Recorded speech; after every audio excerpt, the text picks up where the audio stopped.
Ireland are the best in the world. It might be just for a night, but oh what a night. This epic victory in front of a baying mob at the Aviva Stadium is one of their greatest, and breathes new life into rugby itself. Jacob Stockdale, the 22-year-old Ulsterman, crowned the Irish as the rugby kings in the north. His solo try sealed the most stupendous of victories in the most amazing of test matches. These all-black gods looked mortal, shot down from Cloud 9 by the mighty green slings and arrows. The back-to-back world champions did not even score a try. This result will reverberate around the world, and so it should. Ireland are world beaters. They have now sent the All Blacks packing twice in 2 years. No Northern Hemisphere side has done that since England were on the march to their World Cup win. With this win, Ireland have truly arrived. A genuine contender to All Black dominance has finally emerged. In 50 weeks' time these might meet in a World Cup final and, gloriously, we will not go to Japan merely for an All Black coronation. The rugby world has shifted on its axis. It took a mighty effort to win tonight, said Captain Rory Best. We are physically exhausted but mentally elated. When you beat the best team in the world it takes a big performance. We now expect that to be the standard. We can get better. That will be a really good standard to hold ourselves accountable to. While Ireland boss Joe Schmidt was happy and praised defence coach Andy Farrell, he, typically, would not get carried away. I am so proud, he said. I thought it was a fantastic test. It was billed as 1v2 and was definitely a heavyweight contest. Andy Farrell is delighted because it's so seldom the All Blacks don't score a try. We were at home, they were on the back of a long series of games around the world. The crowd were phenomenal tonight. There were a lot of things that went in our favor. The try that won it was a beauty. It had to be. 9 minutes into the second half Ireland executed a classic move, and it caused bedlam. They switched left following a line out and found Stockdale, who performed a stunning solo charge down the wing. He chipped the black defense, regathered and scored with a stretched hand on the left. The place went spare, and when Sexton smashed over the wide conversion the Irish led by 10 points and started to dream. That was if they could hear themselves think.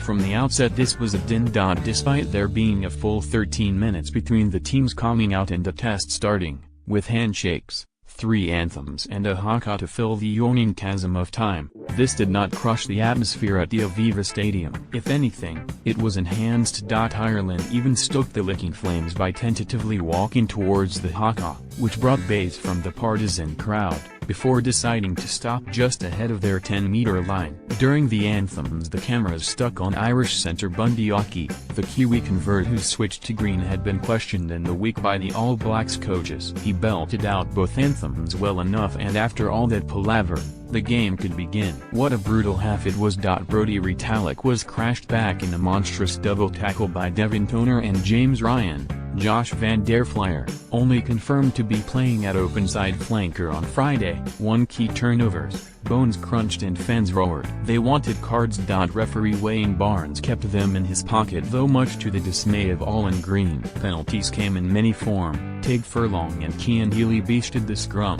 Retallick and Liam Squire made cynical moves, and you could almost hear the All Blacks rattling among the rowers. They'd rather give us 3 than 5.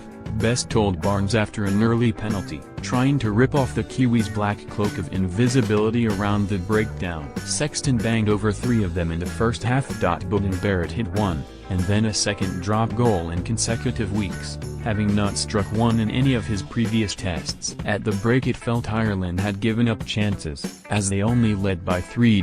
Just after the Stockdale try Steve Hansen had 7 of his 8 replacements on. Plan A was not working. With Richie Munga at number 10, DJ Perenara inside him, a new front row and Anton Leinart Brown in the centers. Soon they were back looking all black. But with players like Peter O'Mahony, with no regard for his own well-being, Ireland were clinging on amidst the blacklash. His turnover in the Irish 22 saw them escape a super surge. That would be the Munsterman's last, selfless act.